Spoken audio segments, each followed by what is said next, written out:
안녕하세요. 전 사람의 이기심이 얼마나 큰 파국을 불러일으키는지 두 눈으로 똑똑히 목격한 사람입니다. 이번에 겪은 사건들로 저는 믿었던 사람을 배신한 그 대가는 참으로 가혹하다는 걸 알게 되었어요. 그 이야기를 여러분들께 해드리고 싶어 이렇게 글을 적어보네요. 저는 슬하에 아들, 딸 한 명이 있는 70대 여성입니다. 살면서 참 많은 일들을 겪었어요.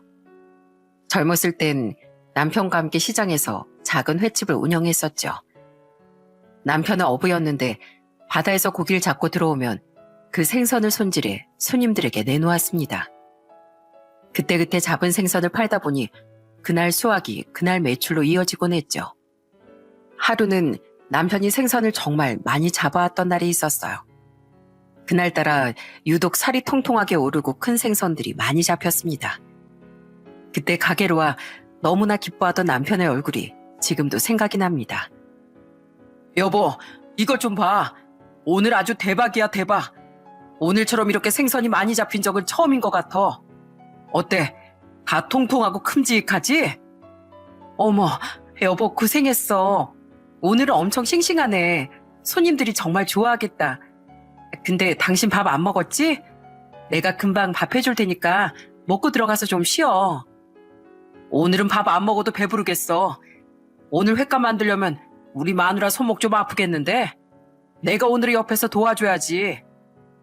됐어.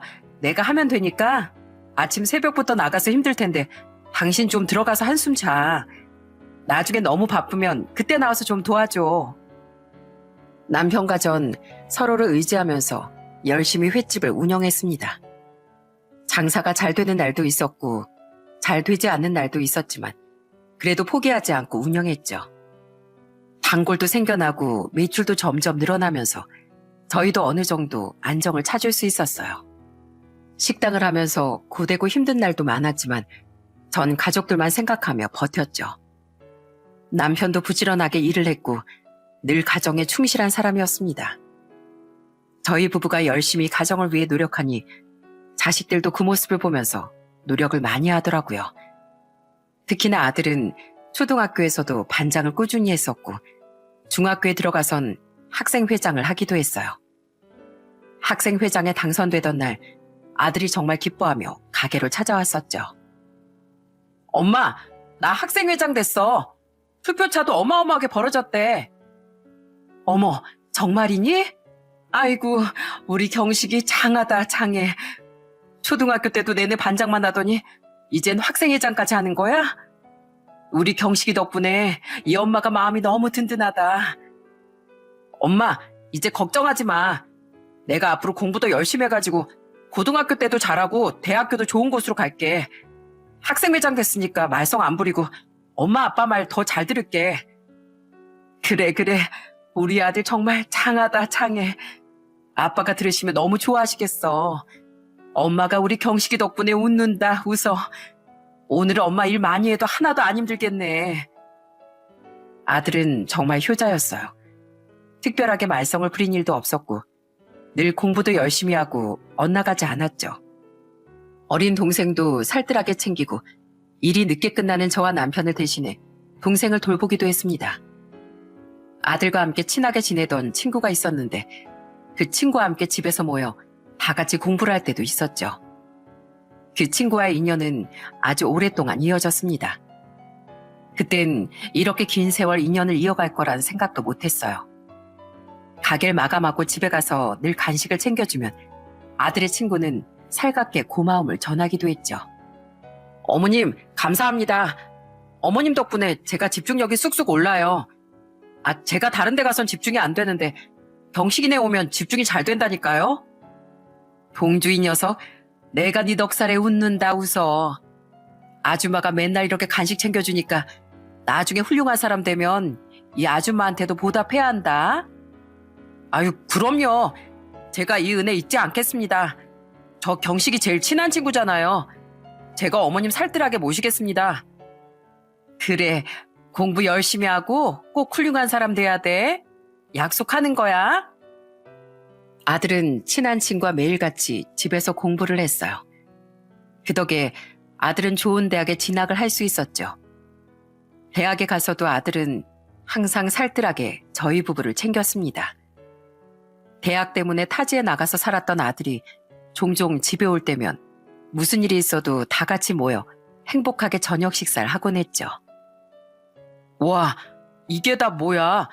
엄마, 언제 이런 걸 다 만들었어요? 그냥 매운탕 하나만 끓여도 된다니까. 야, 경식아, 엄마가 오늘 하루 종일 너 온다고 얼마나 고생하면서 음식 했는 줄 아니? 진짜 열심히 만들었어.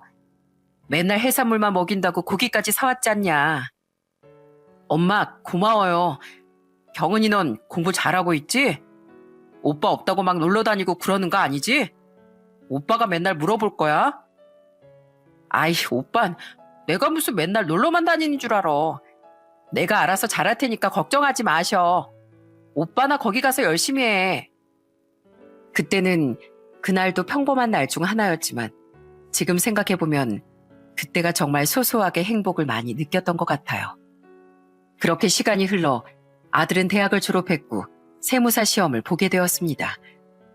공부를 잘했던 아들이지만 워낙 어려운 시험이라 걱정이 많았죠. 처음 시험에 응시했을 땐 합격을 하지 못했어요. 저희는 아들이 좌절할까 걱정이 많았는데 저희 걱정과는 다르게 아들은 열심히 또 공부를 하더라고요. 그렇게 2년을 열심히 공부한 끝에 아들은 세무사 시험에 합격할 수 있었어요. 그 소식을 듣고서 저와 남편이 부둥켜 안고 행복의 눈물을 흘렸던 기억이 나네요. 여보, 들었어? 우리 아들이 이번에 합격했대. 아이고, 세상에. 그 어려운 시험 얼마나 고생하면서 준비했는데 합격했다고 하니까 눈물이 다 나네. 당신도 그랬어? 나도 우리 아들이 전화 와서 합격했다고 하는데 내가 다 눈물이 나더라. 그동안 밖에도 안 나가고 매일 공부하면서 고생했잖아. 당신도 그동안 마음고생 많았어. 내가 뭘, 우리 경식이가 고생했지. 아휴, 이제 걱정 끝이네, 끝. 우리 경은이만 앞으로 잘 풀리면 우린 자식 다 키운 거야. 그치, 여보? 아들은 세무사 시험에 합격을 하고서 1년의 연수기간을 보내게 됐어요. 그 연수기간을 보내는 동안 딸도 좋은 소식을 전해왔죠. 바로 딸 역시 자신이 원하는 회사에 취업하게 된 것이었습니다. 그렇게 자식들이 다 잘 풀리면서 저와 남편은 앞으로 좋은 일들만 있을 거라 생각을 했어요. 역시나 좋은 일은 연달아 있다고 좋은 소식은 곧이어 들려왔습니다. 바로 아들이 결혼할 사람이 있다며 저희에게 인사를 하러 온 거였죠. 처음 며느린 정말 차분하고 단아했어요. 코도 오똑하고 옷도 정말 잘 입고 무엇보다 싹싹하게 저희에게 잘하더라고요. 어느 날 아들과 며느리가 가게를 찾아왔는데 아들이 좋아하는 회랑 매운탕을 해준 적이 있었어요. 그때 며느리 반응이 절 감동시켰죠. 어머님, 저 이렇게 맛있는 매운탕 처음 먹어봐요. 어떻게 이렇게 맛있게 하세요? 제가 배워보고 싶어요. 사실 경식 씨가 저한테 어머님 매운탕이 진짜 맛있다고 얘기했었는데 제가 먹어보니까 정말 경식 씨가 자랑 안 하고 못 참겠는데요. 정말? 아이, 그렇게 맛있어? 여기 이 회도 좀 먹어봐라. 오늘 갓 잡은 거라 엄청 신선해. 더 맛있는 거 해줄 수 있는데 다음에 오면 내가 더 맛있는 거 많이 해줄게. 아니에요, 어머님. 저 이것만 먹어도 너무너무 좋은데요? 어머니 음식 솜씨 진짜 너무 좋아서 제가 배우고 싶어요. 다음에 저 꼭 음식하는 법 좀 알려주세요. 그래, 언제든지 음식하는 건 알려줄 수 있지. 맛있게 먹어줘서 정말 고마워. 아버님, 제가 한 잔 드릴게요. 어머니 음식으로 한 잔 안 마실 수가 없겠는데요? 정말 너무 맛있어요. 그래. 그럼 오랜만에 한 잔 해볼까? 우리 며느리가 내 술친구가 되겠구만 그래. 며느리 남편에게도 싹싹하게 잘하고 항상 분위기를 즐겁게 해줬어요. 거기다가 매번 제 음식을 남김없이 싹싹 긁어먹을 정도로 구김살 없는 모습을 보였죠. 이런 모습을 보면서 아들이 정말 좋은 사람을 만났구나 생각을 했습니다.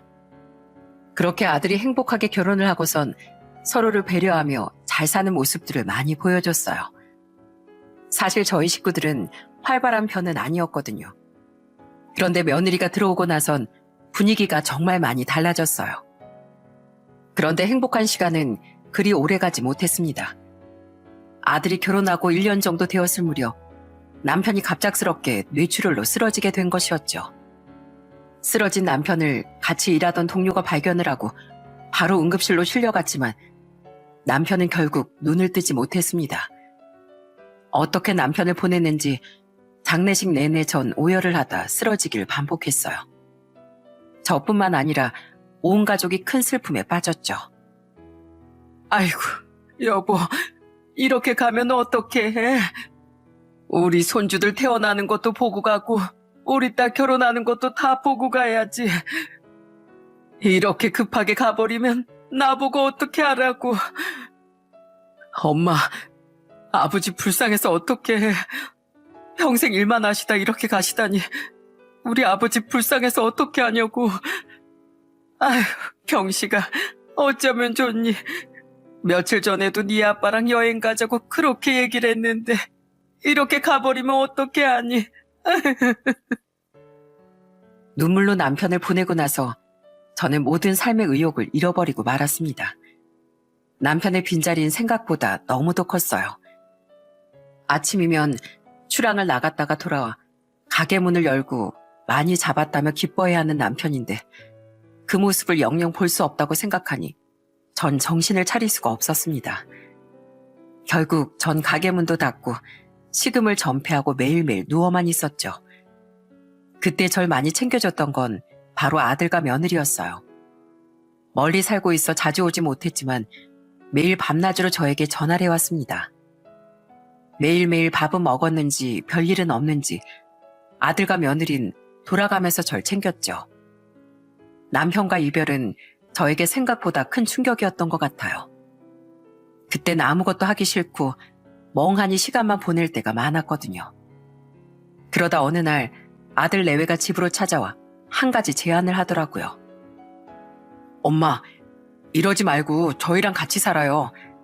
이 사람 임신 초기래요. 이제 엄마 할머니 될 건데 힘내셔야죠. 이번에 전세 만기되니까 이사 가면서 저희랑 같이 살아요. 뭐?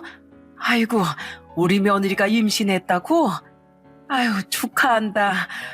내가 이러니까 니들이 얘기를 못했구나. 이 엄만 걱정하지 말어. 요즘 세상에 시어머니랑 같이 사는 며느리가 어디 있다고. 됐어. 엄마, 여기서 잘 지낼 수 있으니까 걱정하지 마. 아니에요. 저희 엄마 걱정돼서 안 되겠어요. 그러지 마시고 여기 정리하고 좀 더 큰 집으로 이사 가서 같이 살아요. 엄마 혼자 계시는 것도 너무 걱정돼서 안 되겠어요. 맞아요, 어머님. 저희랑 같이 살아요. 어머님 이렇게 혼자서 지내시면 밥도 잘 안 챙겨 드시고 힘드시잖아요. 저희가 잘할게요. 사실 처음엔 아들 내외 제안을 받아들이지 않았어요. 합가라는 게 쉬운 일도 아니고 거기다 지역을 옮겨야 하니 고민이 많았죠. 그렇지만 남편 없는 집에서 혼자 지내는 건 너무 싫었습니다. 그래서 아들 내외 제안을 전 받아들일 수밖에 없었어요. 저는 남편 낚시배와 보험금 그리고 집과 식당을 다 처분하고 합가를 하기로 다짐했습니다. 합가를 마음먹고 난 후엔 제가 꼭 하고 싶었던 일이 있었어요. 아들 내외를 불러 제 계획을 얘기하게 되었죠. 얘들아, 이거 아버지 낚시배랑 보험금 그리고 집이랑 가게 처분한 돈이야. 많은 돈은 아니지만 니들 식구 하는데 보태 쓰라고 주는 거야. 합가 결정하는 거 쉽지 않았을 텐데 고맙다 며느라. 엄마, 3억이나? 이건 엄마 노후자금으로 써야지. 우린 어차피 전세금도 있고 대출도 받아서 가면 되니까 걱정하지 마세요. 아니다. 나까지 식구가 느는데 좁은 집에서 살 수는 없지 않니? 넓은 집으로 구하는 게 좋을 것 같구나. 엄마, 지금은 제가 일 시작한 지 얼마 안 돼서 이거 당장 드릴 수 없지만 제가 꼭 나중에 갚을게요. 열심히 일하고 돈 벌어서 엄마 돈 꼭 갚을게요. 이거 한 번에 갚으라는 거 아니야. 그러니까 천천히 나중에 갚아도 돼. 아니에요, 어머님. 이거 3억 저도 열심히 모아서 갚을게요. 어머님 노후 자금인데 저희가 쓸 수는 없죠. 꼭 갚을 테니까 이자도 더해서 받으세요. 아이고, 알았어. 그럼 나중에 줘. 나중에 그럼 이자까지 더해가지고 받을란다. 알았지? 그렇게 저는 가지고 있던 재산에서 3억을 아들에게 주게 되었습니다. 아들은 직업이 세무사였기 때문에 돈을 받으면서 차용증도 작성을 하게 됐어요. 아들 내외는 저와 함께 살 집을 열심히 알아봤고 36평짜리 좋은 집으로 이사를 가게 됐습니다. 처음 이사를 가던 날 저와 아들 내외는 두 손을 꼭 잡고 앞으로의 행복을 기원했습니다. 그렇게 합가하고 나니 처음엔 너무나도 행복했어요. 아들 내외와 매일같이 함께 밥을 먹고 시간을 보내니 하루하루가 행복하더라고요. 남편이 떠나고 나서 밥도 제대로 먹지 못할 정도로 슬펐었는데 언제 그랬는지 모를 정도로 금방 기운을 되찾을 수 있었습니다. 며느리도 합가하고 나서 저에게 살뜰하게 정말 잘했어요. 마치 딸처럼 절 잘 챙겨줬죠. 어머님, 밥 먹고 뭐 하실 거예요? 저랑 목욕탕 가실래요? 저 목욕탕 간지 오래됐는데 아이 낳기 전에 저랑 한번 같이 가요.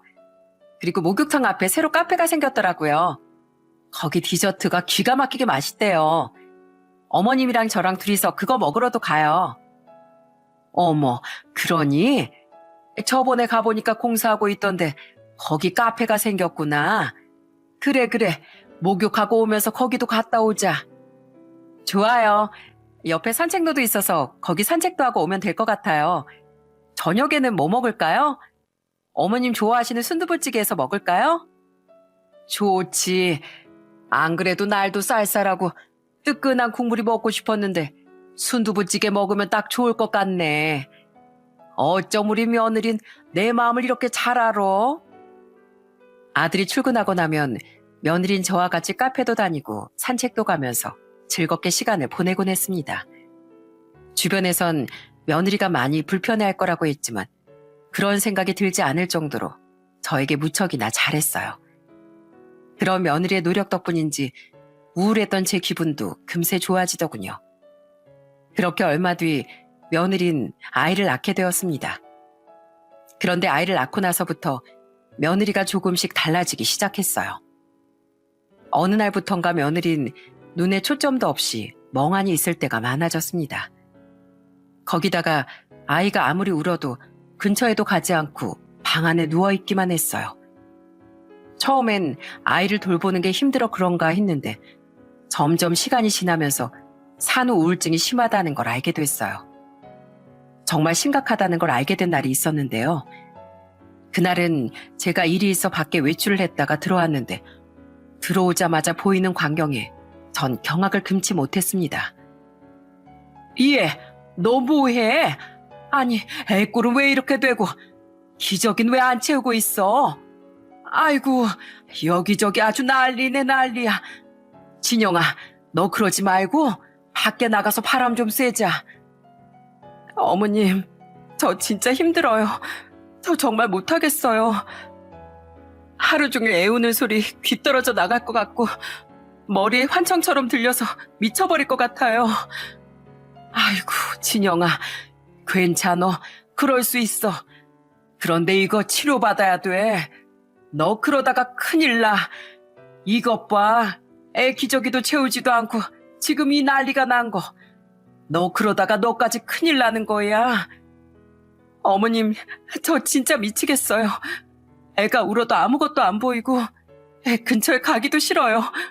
저 정말 나쁜 엄마죠? 엉엉 우는 며느리를 달래면서 전 이건 심각한 상황이라는 생각이 들었습니다. 그날 이후 병원에 데리고 가 치료도 받았지만 좀처럼 며느리 우울증은 나아지지 않았어요. 결국 아들과 전 상의 끝에 한 가지 결정을 내리게 되었어요. 사실 며느리는 밖에서 활동하는 걸 좋아했는데 생각해보니 매일 아이만 보고 있으니 우울증이 생긴 것 같더라고요. 그래서 며느리에게 제안을 하게 되었습니다. 진영아, 내가 곰곰이 생각해보니까 넌 밖에 나가야 기분이 풀리는 것 같아. 매일 아이만 보느라 힘들지?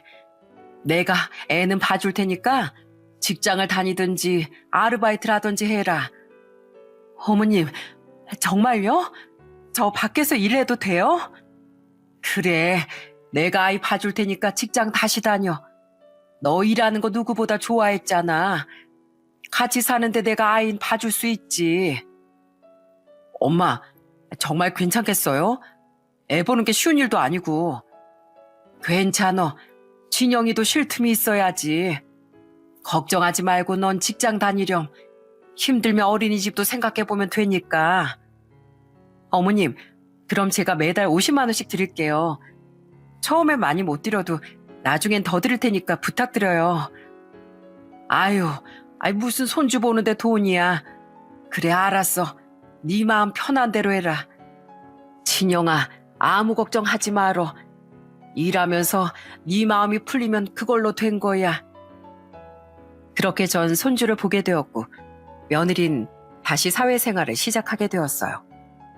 그런데 처음엔 잘하던 며느리가 사회생활을 하면서 점점 달라지기 시작했어요.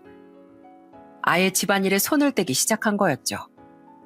처음엔 직장에 적응하느라 그럴 수 있다고 생각을 했어요. 우울증에 마음도 괜찮은 게 아니니 충분히 그럴 수 있다고 생각을 했죠. 그렇게 2년 뒤 손녀가 태어나고 나서부터 며느리는 완전히 달라지고 말았어요. 그땐 아이를 낳고 나서 석 달도 되지 않아 바로 복직을 하겠다고 선언을 하더라고요.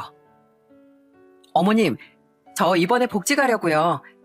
회사에서도 필요로 하고 저도 일하고 싶어서 일찍 복직하는 게 나을 것 같아요. 벌써? 아무리 그래도 1년은 푹 쉬지 그러니. 아직 네 몸도 성취하는데 일찍 일하면 너무 힘들지 않겠어? 애도 아직 어리고 말이야. 괜찮아요. 그래서 말인데 어머님, 제가 50만 원씩 더 드릴 테니까 아이 좀 봐주세요. 아직 어린이집에 보내긴 좀 이르고 어머님이 좀 봐주셔야 할 것 같아요. 뭐? 아니, 아무리 그래도 엄마가 좀 보는 게 좋지 않겠니? 어머님, 저번에도 우울증 걸린 거 아시잖아요. 이번에도 그럴 것 같아서 그래요. 그러니까 저희 딸도 같이 좀 봐주세요. 둘째를 낳고 나선 며느리 먼저 저에게 아이들을 봐달라고 하더라고요. 처음엔 도와준다는 마음으로 받아들였지만 점점 시간이 갈수록 서운한 마음이 커졌습니다. 아이들을 제가 보고 있으니 아들 내외는 따로 저녁을 밖에서 먹고 들어올 때도 많아졌어요. 거기다가 둘이서만 영화를 보러 다녀오거나 휴가 땐 아이들이 어리다는 핑계로 둘이서만 해외여행을 다녀오기도 했죠. 심지어 명절 땐 절 놔두고 둘이서만 놀러 갔다 오기도 했어요. 그걸 보면서 전 너무나 서러웠습니다. 저는 이런 상황을 바꿔보려고 아들이랑 얘기를 할라 치면 중간에서 항상 며느리가 방해를 하더라고요. 아들, 오늘 엄마랑 얘기 좀 하자. 일은 좀 어떠니? 요즘 바쁘지? 엄마가 요즘 배우고 싶은 게 있는데. 어머님, 오늘 남편이 좀 바빠요. 일이 밀려가지고 집에 와서 일해야 할 것 같은데. 아, 그러니? 그럼 일 끝나고 엄마랑 한잔 할까? 오늘 아들 끝날 때까지 기다리마. 아이, 어머님, 그땐 이제 부부 시간이잖아요. 저도 남편이랑 둘이서 시간 보낼 수 있어야죠. 매일매일 바쁜 남편 오매불만 기다리는데. 어머님, 저한테도 기회 주세요. 며느린 항상 아들을 챙기는 척하면서 저를 배척하곤 했습니다. 그런 모습을 보면서 남몰래 저는 눈물도 많이 흘렸어요. 그래도 제가 버티며 살아갈 수 있었던 이유는 바로 손주들 덕분이었어요. 말은 못하지만 손주들은 항상 저에게 따뜻한 사랑을 표현했어요. 어린 손주들을 업고 안고 있을 때면 작은 두 손이 절 포근하게 감싸는 느낌이 들 때가 많았어요. 그리고 눈을 마주치며 웃어줄 때면 아들 며느리에 대한 서운함도 눈처럼 녹는 듯 했습니다. 손주들을 보면서 전 그나마 서운한 마음들을 풀며 견딜 수 있었죠. 그런데 시간이 지날수록 저와 아들의 사이는 점점 멀어졌어요. 그 중간에 며느리가 항상 껴있었고요. 하루는 며느리가 싱크대를 전혀 정리도 하지 않고 쉬고 있길래 잔소리를 한 적이 있었어요. 매번 먹고 난 걸 치우지도 않고 저녁 때까지 그대로 놓아두니 벌레가 생겨 잔소리를 할 수밖에 없었죠. 진영아, 내가 전에도 말했잖니. 먹고 난 건 바로바로 치워야 한다고. 설거지하기 싫으면 음식 쓰레기라도 바로바로 정리해야 하는 거 아니냐. 냄새나고 지저분해지잖아. 애들 식기도 같이 씻는 곳인데 깔끔하게 해야지. 이따가 치우려고 했어요, 어머님. 아까 먹은 건데 그냥 두세요. 제가 치울게요. 내가 다 했어. 내가 매번 이렇게 말을 해야 하는 거니? 이젠 네가 좀 알아서 치워도 되는 거잖아. 아니야? 네, 알겠어요. 저도 일하느라 정신없어서 쉬는 날엔 좀 쉬고 싶어서 그런 거예요, 어머님.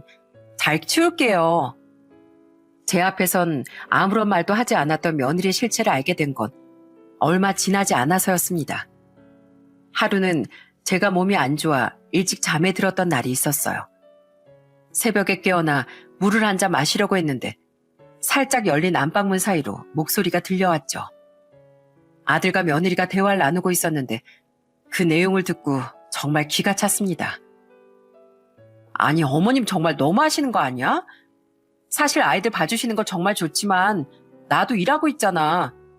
내가 뭐 집에서 쉬어? 주부도 아니고 일하고 있는데 집안일까지 꼼꼼하게 신경 쓰라고 하시는 거 너무한 거 아니야? 아, 너무 많이 참견하시는 것 같아. 여보, 내가 엄마한테 잘 말할게. 엄마가 아이들 보느라 스트레스 받으셔서 그런가 봐. 내가 잘 말할 테니까 그러지 마. 아, 당신도 알지? 이렇게 시어머니 모시고 사는 거 쉬운 일 아니라는 거 말이야. 나 당신한테 이런 말 하기 싫은데 다시 어머님 돌려보내는 게 좋을 것 같기도 해. 일단 그건 좀 생각해보자. 당신이 이렇게 스트레스 받고 있는지 몰랐어. 엄마가 그렇게 잔소리 하시는 줄도 몰랐고 말이야. 저는 이 소리를 듣고 화가 나 문을 벌컥 열었습니다. 문 앞에 서 있는 절 보고 아들 며느리가 정말 깜짝 놀라더라고요. 너희 지금 무슨 얘기를 하는 거야? 내가 여기 너희 애들 봐주는 것도 모자라 집안일도 당연히 해야 한다고 생각하는 거니? 니들 정말 너무하는 거 아니야? 휴일에도 내내 난 애들만 보고 니들은 놀러 다니고 너무한다는 생각 안 했어? 엄마, 아니 그게 아니라 죄송해요. 그런 말이 아니었는데 너희 해도 해도 너무한다. 애들이야 그렇다 치더라도 같이 살면서 집안일은 다 같이 할 수 있는 거 아니냐? 죄송해요, 어머님. 제가 그런 뜻으로 말한 건 아니었는데 정말 죄송합니다. 그땐 아들과 며느리도 제 말에 죄송하다고 바로 사과를 했어요. 그 뒤로 제 눈치를 보면서 집안일도 좀 하는 듯 했지만 이내 다시 원래대로 돌아오긴 하더라고요. 답답한 마음이 들 때면 정말 저도 다시 돌아갈까 싶은 생각도 들었어요. 그런데 이내 제 눈에 걸리는 것이 있었죠. 바로 손주들이었습니다. 저마저 애들을 놓고 나가버린다면 이 예쁜 애들은 어떻게 해야 하나 싶은 생각에 손주들만 보고 버텼습니다. 그러다가 큰애가 8살이 되었을 무렵 청천벽력 같은 소식이 들려왔어요. 아들이 대장암 사기 판정을 받았던 거였습니다. 하루하루 몸이 좋지 않아 힘들어하던 아들이 건강검진을 받게 되었는데 대장암 사기였던 거예요. 전 하늘이 무너지는 줄 알았습니다. 엄마, 저 어떻게 해요? 제가 대장암 사기래요. 이미 여기저기 퍼져서 수술도 힘들다는데 저 정말 어떻게 해요? 우리 애들은 저 어린애들 어떻게 하고 제가 눈을 감아요? 눈을 감다니 말도 안 되는 소리 하지 마. 엄마가 어떻게든 너 살릴 거야. 수술 안 해도 사는 사람도 있다더라. 어떻게든 내가 방법 알아보고 해볼 테니까 포기하지 마. 이 말대로 저 어린애들 그냥 두고 가면 어떻게 하니? 엄마, 저 너무 무서워요. 정말 저 살 수 있을까요? 병원에선 가망 없다고 하던데. 엄마가 살릴 거야. 걱정하지 마라. 엄마가 여기 있잖니. 엄마가 너 살려줄 테니까 아무 걱정하지 말고 우리 열심히 치료해보자. 아들은 갑작스런 암 선고에 혼란스러워하고 두려워했습니다. 그런 아들의 모습을 보면서 저는 기필코 아들을 살려내겠다는 다짐을 했어요. 아들을 데리고 안 해본 치료가 없었던 것 같아요. 주변에서 좋다는 거면 다 찾아가서 시도를 해보기도 했죠. 아들도 살고자 하는 의지가 강해 제 말을 잘 따라와 줬습니다. 그런데 그런 상황에서도 며느린 태어나기만 했어요. 여기저기 치료받으려고 아둥바둥하는 와중에도 며느린 매일같이 늦게 집에 오고 휴일이면 밖으로 나가기 바빴죠. 예, 너 어디 가니?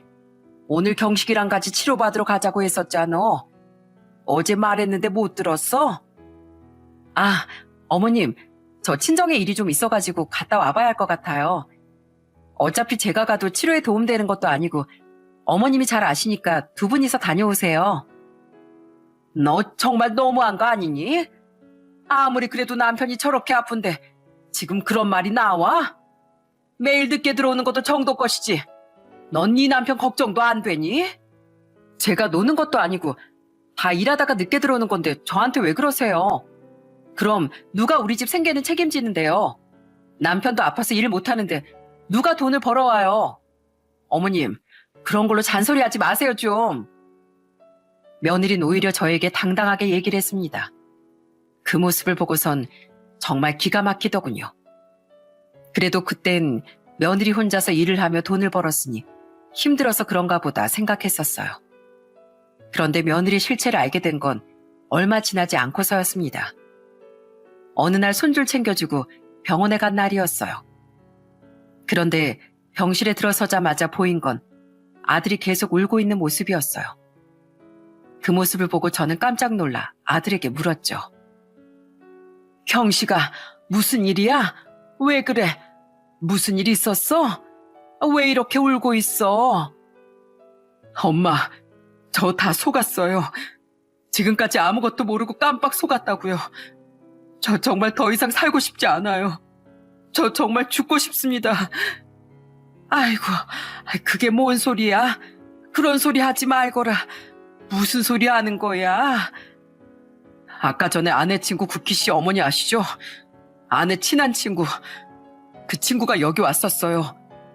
근데 글쎄 저한테 하는 소리가 그동안 제가 아내한테 깜빡 속아왔다더라고요. 뭐? 속았다니? 자세히 좀 얘기를 해봐 좀. 아내가 저 몰래 바람을 피우고 있대요. 저한테 모든 거 양심 고백한다면서 말하고 갔어요. 이 사람 뭐하고 다니는지 제가 좀 알아봐야 할 것 같아요. 아들을 찾아온 사람은 바로 며느리의 친구였답니다. 아들과도 그 친구 남편이 친하게 지내서 부부 동반으로 자주 만났던 걸 저도 알고 있었는데 아들이 암에 걸렸다는 소식을 듣고 찾아왔던 거였죠.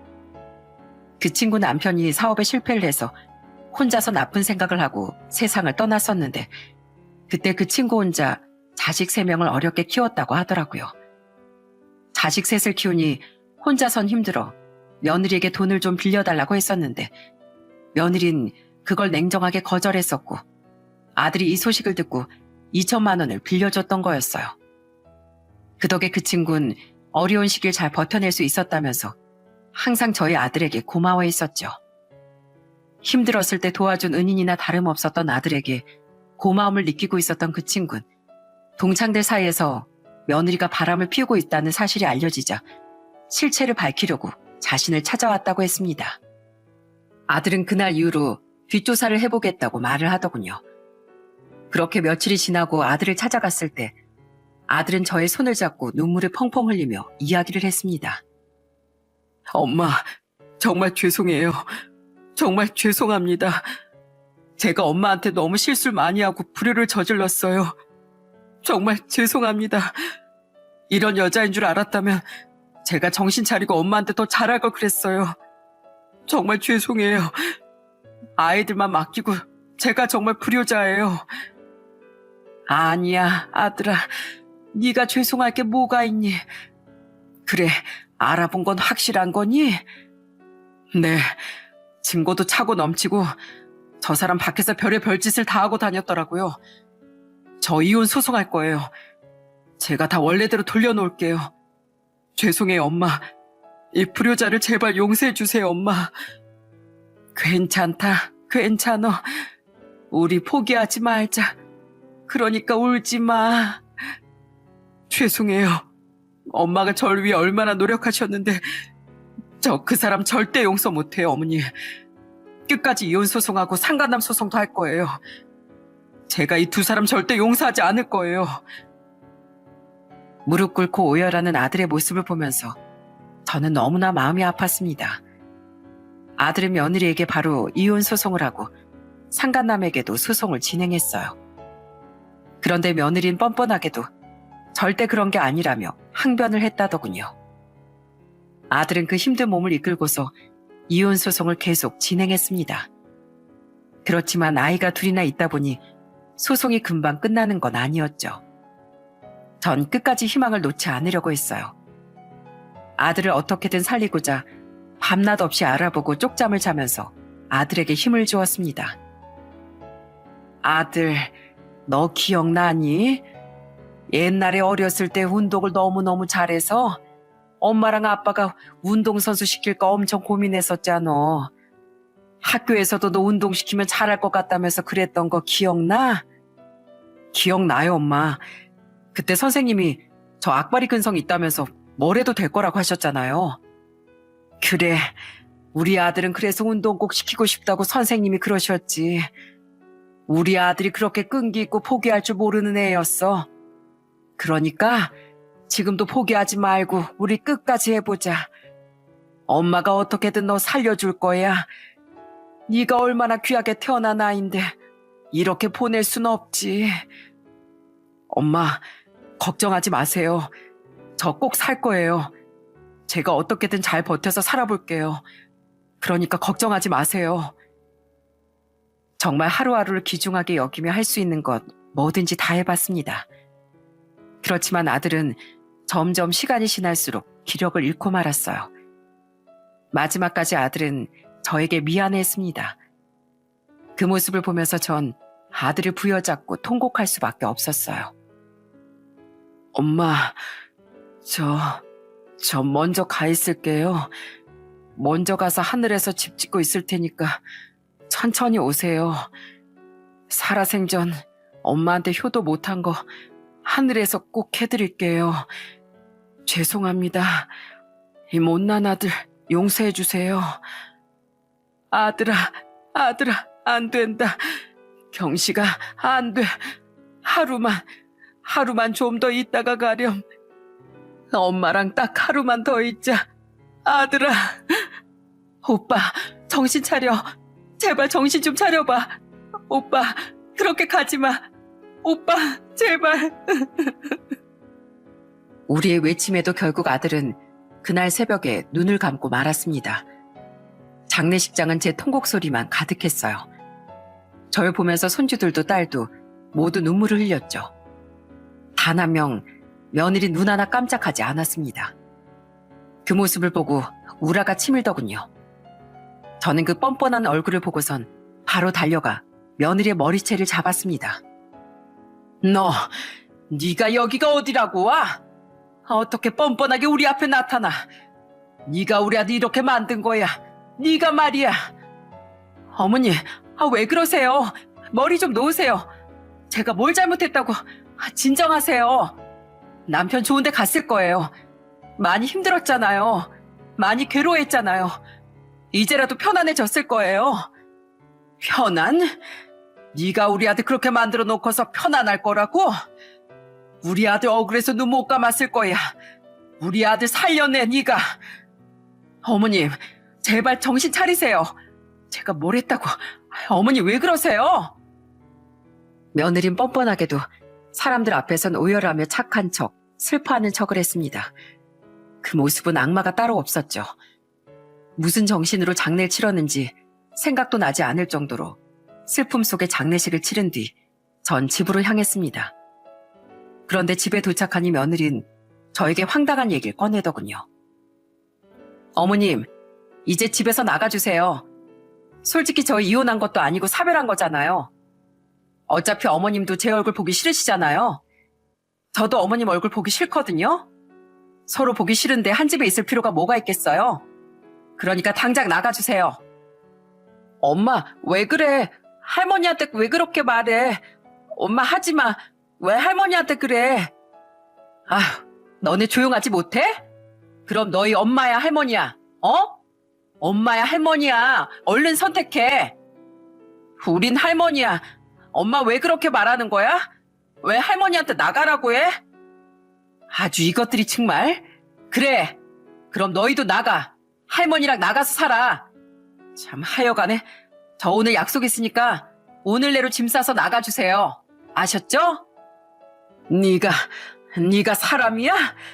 넌 짐승도 아니야. 어떻게 나한테 이럴 수가 있어? 알겠어요. 저 짐승도 아니고 사람이라고 생각도 하지 마세요. 어머, 어차피 전 상관없으니까요. 오늘까지 짐 빼주세요. 아시겠어요? 아이들이 놀라오는 와중에도 며느리는 한 번 눈길도 주지 않고 약속이 있다며 횡하니 나가버렸습니다. 전 놀란 아이들을 달래며 속으로 분노를 삭히고 있었어요. 저 나쁜 며느리에게 절대로 아들이 남긴 우리 애들을 보낼 수 없다고 생각을 했죠. 그때 저에게 한 통의 전화가 왔어요. 그건 바로 아들의 오랜 친구였습니다. 그 전화로 전 이 상황을 뒤바꿀 수 있었죠. 어머님, 저 동주예요. 어머님 식사는 좀 하셨어요? 저 드릴 말씀이 있어서 연락드렸어요. 혹시 집에 계시나요? 지금 며느리랑 같이 집에 계세요? 같이 없으면 제가 집에 좀 가려고요. 그래, 나 집에 왔어. 며느리 나갔고. 그런데 무슨 일이니? 어머님, 일단 제가 집으로 갈게요. 집에 가서 제가 말씀드릴 테니까 집에 계세요. 아들의 친구는 급하게 제게 할 말이 있다며 집으로 찾아왔더라고요. 집으로 온 아들 친구는 저에게 아들이 전해주는 거라며 영상 하나를 틀어줬습니다. 전 그 영상을 보고서 통곡을 할 수밖에 없었어요. 아들은 자신의 친구에게 세상을 떠나기 전 영상을 촬영해 보냈던 거였습니다. 그 영상 속에서 자신의 재산을 어떻게 정리할 것인지, 소송은 어떻게 할 것인지도 아들은 모두 다 준비를 해 말을 남겼더라고요. 아들의 친구가 하는 말은 더욱 놀라웠습니다. 경식이가 꼭 어머니께 전해달라고 한 게 이거예요, 어머니. 우리 경식이 정말 좋은 데 갔을 거예요. 지금까지 누구보다 성실하고 착하게 살았었잖아요. 아시죠? 어머님, 경식이가 남긴 게 있어요. 어머님한테 3억 빌렸을 때 그거 차용증 가지고 계시죠? 거기다가 법정이자 갚는다고 썼잖아요. 또 어머님이 아이들 대신 봐주신 거 3년만 받으시고 그 다음엔 못 받으셨잖아요. 그거 다 해서 5억을 남겼어요. 뭐? 아이, 그게 무슨 소리야? 우리 아들이 그걸 남겼다고? 도대체 어떻게 그 돈을 나한테 줘? 네, 제가 서류 보여드릴 테니까 한번 확인해 보세요. 경식이가 본인이 가지고 있던 돈이랑 집 담보로 대출도 받고 해서 5억을 송금했을 겁니다. 이거 소문나면 그 여자가 또 손쓸까 봐서 제가 장례식장에서 말씀을 못 드렸어요. 경식이 저한테 제일 친한 친구인 거 아시죠? 저한테 부탁했어요, 어머님. 꼭 힘내세요. 아들은 눈을 감기 전 저에게 큰 돈을 보냈던 거였습니다. 아들의 집은 살 때보다 시세가 절반 정도 많이 올랐던 상황이었고 아들의 명의로 되어 있었기 때문에 충분히 담보대출을 받을 수 있었고 그렇게 마련한 돈으로 저에게 모든 걸 남겼던 것이었습니다. 저는 요즘 젊은 사람들처럼 알람 신청을 안 했기 때문에 돈이 들어오고 나가는 걸 직접 통장 정리를 하지 않고서야 알 수 없었던 상황이었어요.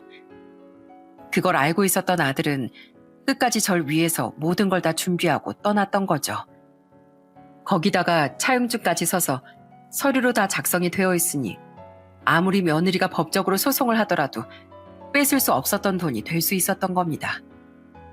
며느리가 나중에 알고 나서 그걸 어떻게든 받으려고 소송을 했지만 역시나 며느리의 소송은 패소하고 말았어요. 그렇게 아무것도 갖지 못했던 며느리는 저에게 손주들도 떠맡기듯 맡겼습니다. 뭐 그 돈 가지고 가셨으니까 애들은 어머님이 키우실 수 있겠네요. 저희 애들 어머님이 키우세요 그럼. 돈도 다 가지고 가셨으면서 그 정도는 하실 수 있으시죠? 네가 사람이니? 어떻게 자식을 버려? 그래, 내가 너한테 돈 한 푼 안 받으마. 그 대신 나한테 각서는 써야지. 애들 보러 오지도 않고 찾으러 오지도 않겠다고. 평생 애들 만나러 올 일 없다고 각서 써. 애들에 대한 모든 권한 나한테 다 위임한다고 각서 쓰고 가라고. 그래요. 뭐 얼마든지 제가 써드릴게요. 혼자 열심히 한번 키워보세요. 넌 정말 천벌 받을 거야. 하늘이 노하고 땅이 노할 거야. 며느린 제 외침에도 콧방귀를 끼며 그대로 집을 나가버렸습니다. 그 후로도 단 한 번 연락도 오지 않았어요. 손주들도 엄마를 한 번도 찾지 않았죠. 손주들은 정말 착했습니다. 항상 절 생각하면서 착하게 잘 커졌어요. 할머니, 어깨 아프시죠? 제가 주물러 드릴게요. 여기 앉아보세요. 아이고, 우리 시원이 손이 아주 시원하네. 할머니가 어깨 아픈 게 싹 사라졌어. 고마워. 할머니, 건강하셔야 돼요. 나중에 제가 꼭 호강시켜 드릴게요. 할머니 꼭 모시고 살 거예요. 그러니까 아프지 마시고 건강하세요. 그래, 우리 손주들 위해서라도 이 할머니가 건강해져야지. 아유, 내 강아지들.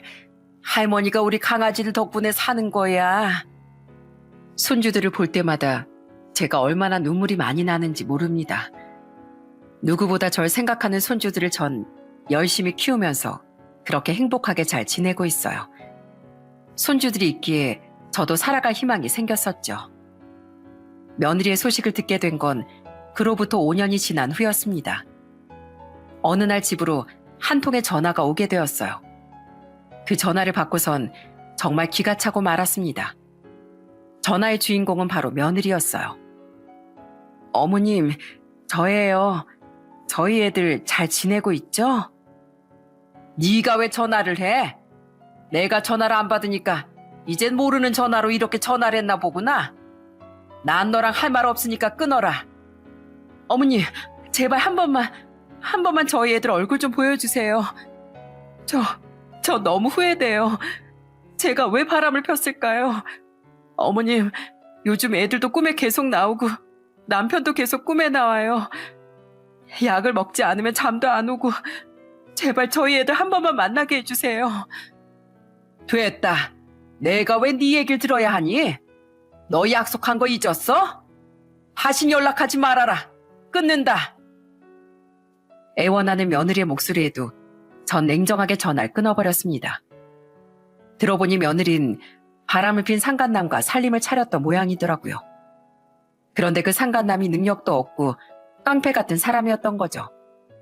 그래서 아들이 그나마 남겨준 돈으로 이것저것 다 바쳤었는데 돈까지 다 써버리니 그 상간남에게 버림을 받았던 모양이었어요. 결국 가정을 버리고 배신한 며느리의 말로는 이렇게 처참했습니다. 술집에 다니면서 겨우 산다던데 전 죽어도 며느리에게 애들을 보여줄 생각이 없어요. 애초에 그 조건으로 애들을 데리고 간 거였고 거기다가 손주들도 엄마라고 하면 너무도 싫어하거든요. 더군다나 큰애는 초등학교 6학년의 사춘기인데 자기 엄마를 정말 싫어하고 있답니다. 이제야 정상적인 생활을 하고 있는데 엄마를 만남으로써 다시 애들이 힘들어하는 모습을 전 더 이상 보고 싶지 않아요. 하늘에 있는 아들과 누구보다 닮은 손주들을 돌보며 하루하루 행복하게 잘 살고 있답니다. 며느린 지금 어디서 뭘 하고 있는지 알 수 없어요. 다만 아이들이 과거의 진실을 모르는 채로 앞으로 상처받지 않고 행복하게 잘 자라기만을 빌고 있답니다. 저희 딸도 자주 찾아와 조카들을 봐주고 있고 손주들을 위해서 음식도 해주고 같이 놀아주기도 한답니다. 사이도 얼마나 좋은지 올 때마다 절 기쁘게 해주곤 해요. 항상 저와 손주들을 다 같이 챙겨주는 고마운 사이랍니다. 장모님, 다음 달엔 저희랑 휴가 가실 거죠? 우리 조카들이랑 다 같이 가면 재밌을 것 같은데 다음 달에 꼭 같이 여행 가세요. 아셨죠? 제가 미리 다 예약해 놓을게요. 그래, 엄마. 오랜만에 가족들 다 같이 나들이 한번 가야지. 애들도 얼마나 기대하는데 엄마가 빠지면 되겠어? 알았다, 알았어. 가자, 가. 내가 우리 딸이랑 사위 재촉을 이길 수가 없네. 이길 수가 없어. 살다 보니 참 생각지도 못한 일들이 생길 때가 많더라고요. 모두가 다짐한 대로 항상 흘러가는 건 아니지만 인생이 다 그런 것 같습니다.